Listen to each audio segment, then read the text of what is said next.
আসসালামু আলাইকুম রহমতুল্লাহি ওয়াবারাকাতুহু। সম্মানিত দর্শক,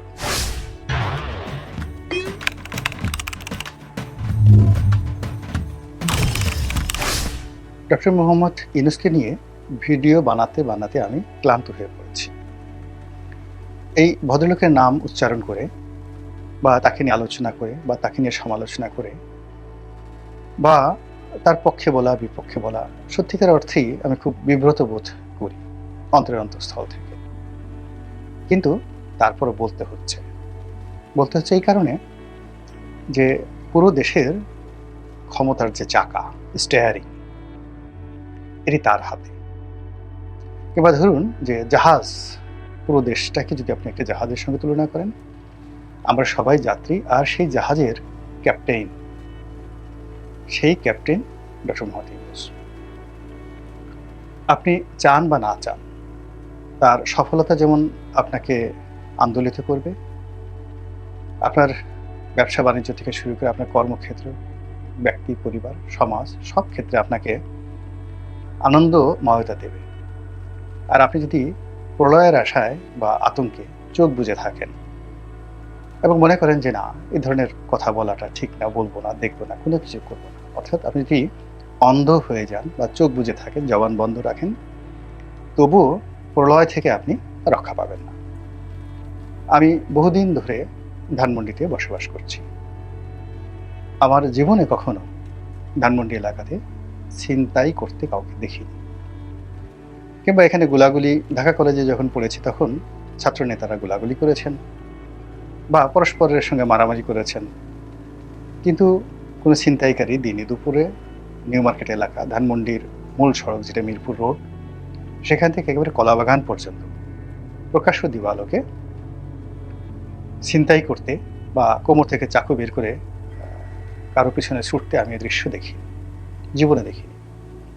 কিন্তু এই সপ্তাহ দেড়েক আগে এরকম জুমার নামাজ পড়ে আসছি, তখন বিভৎস সে দৃশ্য। এক তরুণ কোমর থেকে সেই ধারালো চকচকে চাকু বের করে প্রকাশ্য দিবালোকে তার প্রতিপক্ষকে দাবড়াচ্ছে। কোনো ছিনতাইয়ের কোনো ঘটনা, সমস্ত মানুষ তাকিয়ে আছে। এ দৃশ্য তো ওখানে হয়নি কখনো। কিংবা কোনো ধনী ব্যক্তি, কোটিপতি, তার কোটি কোটি টাকার সম্পত্তি লুট হয়ে গেছে। তো এরকম কোনো মানুষকে আমি লুট হতে দেখিনি এবং কাঁদতে দেখিনি। অসহায়ের মতো তিনি কান্না করছেন। আমি কখনোই আমার এই জীবনে কোনো পুলিশ কর্মকর্তাকে অসহায় অবস্থায় দেখিনি। মানে পুলিশের ওসি, এসপি, এই লেভেলের যারা কর্মকর্তা রয়েছেন, তারা বেসামরিক লোকের কাছে এসে সাহায্য চাচ্ছেন, কান্নাকাটি করছেন, অসহায়ত্ব বোধ করছেন, কিংবা থানার দরজা সাধারণ মানুষের জন্য উন্মুক্ত নয়, কিংবা কারো কারো ভয়ে থানার ওসি তটস্থ থাকেন ওসির চেয়ারে বসে। এই দৃশ্য আমি কখনো দেখিনি, যেগুলো এখন হচ্ছে। সমাজে কি হচ্ছে?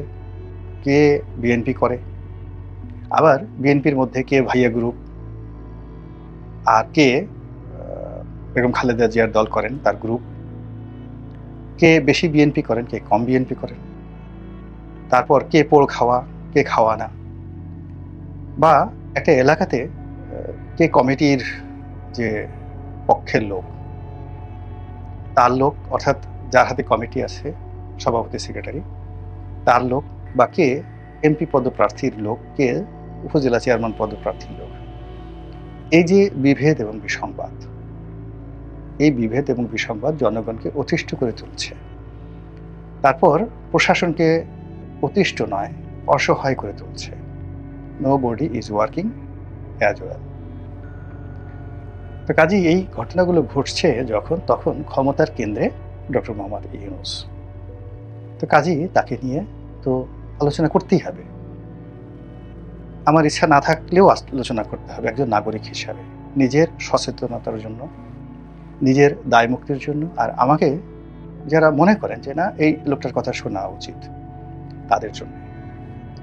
আমি অবাক বিস্ময়ে ওনার দিকে তাকাই। এই গত ৩-৪ মাস ধরে উনি যখনই কোনো কথা বলেন, আগে ওনার কোনো বক্তব্য, মানে ৫ই আগস্টের আগে ওনার কোনো বক্তব্য আমি মনোযোগ সহকারে শুনতে পারিনি, ইংরেজিতে হোক বাংলায় হোক, আমার কাছে আকর্ষণ করেনি। আমি বাংলাদেশের অনেকের বক্তব্য শুনেছি, ঘন্টার পর ঘন্টা দাঁড়িয়ে শুনেছি, টেলিভিশন শুনেছি, বক্তৃতা শোনা আমার অভ্যাস। তারপরে পত্র-পত্রিকা পড়া, এমনও হয়েছে জীবনে যে প্রতিদিন ৪-৫ ঘন্টা মানে ৮-১০টা পত্রিকা না পড়লে আমার পেটের ভাত হজম হতো না। কাজেই অনেক অখাদ্য লিখা, কেউ পড়ে না, কিন্তু আমি এ মাথা থেকে ও মাথা পর্যন্ত পড়েছি। ডক্টর মোহাম্মদ ইউনূসের কিছু নিবন্ধ ইংরেজিতে বাংলাতে আমি পড়ার চেষ্টা করেছি, কিন্তু আমি আগ্রহ পাইনি, লেখার কোনো টান পাইনি। কিন্তু এই আগস্ট মাসের ৫ তারিখের পরে জাতির প্রয়োজনে তার কথাও আমাকে শুনতে হচ্ছে এবং তার যে কোনো পদ্য গদ্য সেই জিনিসগুলো আমাকে অনুসরণ করতে হচ্ছে। এবং আমার জন্য সবচেয়ে ব্যর্থতা বা আতঙ্কের বিষয় হলো আমি কোনো কিছুরই ধারাবাহিকতা পাচ্ছি না। যেমন আমি ভিডিও করি। কেন ভিডিও করি? প্রথমত এই ভিডিওটা করতে আমার ভালো লাগে। আমি এটাকে জীবনের একটা অনুষঙ্গ মনে করি। আমার বিভিন্ন সময় বিভিন্ন পেশা ছিল, নেশা ছিল।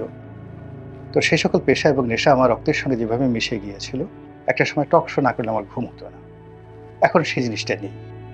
২০০০ একেবারে ৯ থেকে শুরু করে ২০০০ সেই ২৪ সনের আগস্ট মাস পর্যন্ত, আগস্টের ৫ তারিখ পুরো আগস্ট মাসটি আমি এই টক শো এর পেছনে যথেষ্ট সময় দিয়েছি।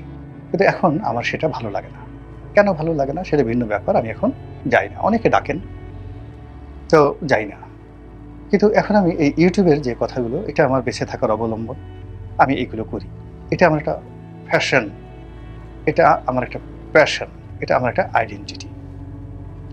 তো তদ্রূপ আমার ব্যবসা বাণিজ্য, আমার অফিস আদালত, আমার লেখাপড়া যা কিছু আছে, আমার তো সবকিছুর প্রতি একটা আকর্ষণ থাকবে, যার কারণে মানুষ কাজ করে। তো ডক্টর মোহাম্মদ ইউনূসের ক্ষমতা লাভের আকর্ষণ আছে, রাজনীতি করার আকর্ষণ আছে, এই জিনিসটি আমি কখনো দেখিনি। তার উচ্চাকাঙ্ক্ষা থাকতে পারে মনের মধ্যে অবদমিত, যেমন আপনার মনের মধ্যে কোনো সেই বিশ্বসুন্দরী সম্পর্কে উচ্চাকাঙ্ক্ষা থাকতে পারে, আপনি এগুলো বলবেন না। আপনার মনে হতে পারে যে ইস, যদি আমি সম্রাট আকবর হতে পারতাম, আলেকজান্ডারের মতো ঘোড়ায় চড়ে দিক বিদিক ছুটতে পারতাম, জুলিয়াস সিজারের মতো তলোয়ার চালাতে পারতাম, আপনার মনে হতে পারে। কিন্তু এগুলো উচ্চাকাঙ্ক্ষা, এগুলো আপনি কখনো কাউকে বলেন না। তো সিংহাসন আরোহণ করা, প্রধানমন্ত্রী হওয়া, রাষ্ট্র পরিচালনা করা, এগুলো অনেকেরই একেবারে মুদির দোকান যে দেয় তারও উচ্চাকাঙ্ক্ষা থাকতে পারে। কিন্তু এই উচ্চাকাঙ্ক্ষাকে বাস্তবে রূপ দেওয়ার জন্য যে শ্রম দরকার, আগ্রহ দরকার, উদ্দীপনা দরকার, তারপরে যে কৃতজ্ঞতা দরকার, এর কোনোটাই ডক্টর মোহাম্মদ ইউনূসের মধ্যে আমি দেখছি না এখন। তাহলে তিনি এলেন কেন? তার যে বয়স, তার যে অভিজ্ঞতা, তিনি তো সফল একজন মানুষ। তার জীবনের ব্যর্থতাগুলো আমরা জানি না, কোথায় তিনি ব্যর্থ হয়েছেন আমরা কিছুই জানি না। আমরা শুধু জানি যে তিনি শুধুই একজন সফল মানুষ, আর আমরা জানি যে তিনি শেখ হাসিনা কর্তৃক নির্যাতিত, নিপীড়িত, টার্গেটেড একজন মানুষ। তার প্রতি আমাদের শ্রদ্ধা, আবেগ, ভালোবাসা, তার সঙ্গে সঙ্গে সহানুভূতি শেখ হাসিনা নির্যাতনের কারণে হয়েছে।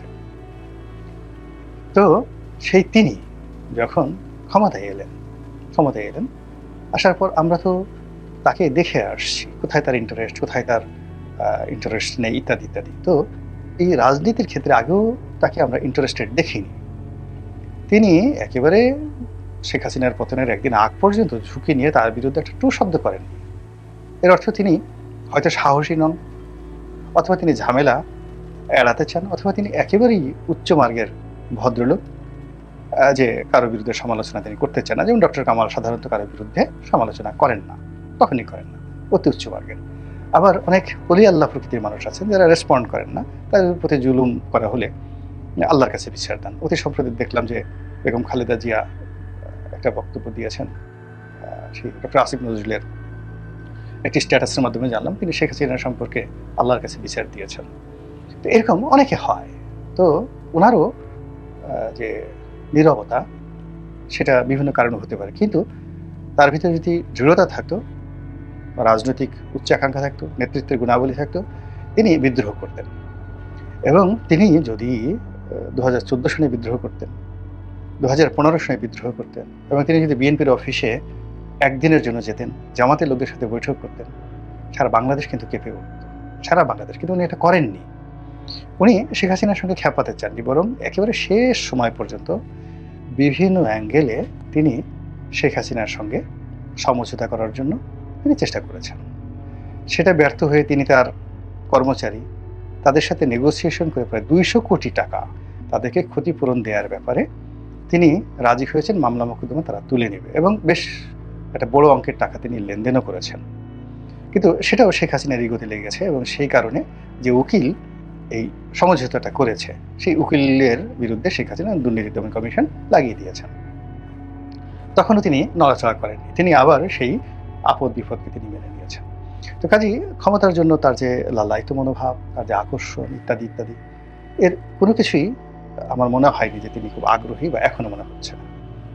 তাহলে সঙ্গতিপূর্ণ প্রশ্ন যে তার যার কোনো ব্যাপারে আগ্রহ নেই, আর আগ্রহ না থাকলে অভিজ্ঞতাও থাকে না, আগ্রহ না থাকলে সেই সুফলও আসে না। তা কেন তিনি এই জায়গাটিতে এলেন, এটাই প্রশ্ন। তো তার উত্তর তিনি নিজেই দিয়েছেন। তিনি বলেছেন যে আমি এত কিছু ভেবে আসিনি, ওরা বলল, মানে ছেলেরা বলল, টেলিফোন করে বলল, বেশ কয়েকবার বলল। আমি প্রথমে রাজি হইনি, তারপরে যখন বারবার অনুনয় বিনয় করলো, পিড়াপিড়ি করলো, তারপরে বললাম যে আচ্ছা ঠিক আছে, ছেলেরা যখন বলছে যাই, এই আসছি। এখন যদি সফল হই তো ভালো, কপাল ভালো, আর যদি ব্যর্থ হই তাহলে কপাল খারাপ। তো এই ধরনের কথাবার্তা দিয়ে তো আসলে রাষ্ট্র চলে না। সবারই প্রশ্ন, তাহলে তিনি কেন এসেছেন? যদি আপনি মনোবিজ্ঞানীদের মতামত নেন, সাইকোলজিক্যাল যে থিওরি এটি প্রয়োগ করেন, তাতে আপনি দেখবেন যে উনি শেষের দিকে এসে, অর্থাৎ জুলাইয়ের এবং আগস্টের সময়টিতে এসে তিনি ভীষণ রকম ভয় পেয়ে গিয়েছেন। তিনি, আপনারা জানেন যে ফ্রান্সে ছিলেন এবং তিনি স্পষ্টতই বলেছেন যে আমি বাংলাদেশে আসব না, আমি ফ্রান্স থেকে কোন দেশে যাব এবং কোথায় থাকব, এই ধরনের আমি সিদ্ধান্ত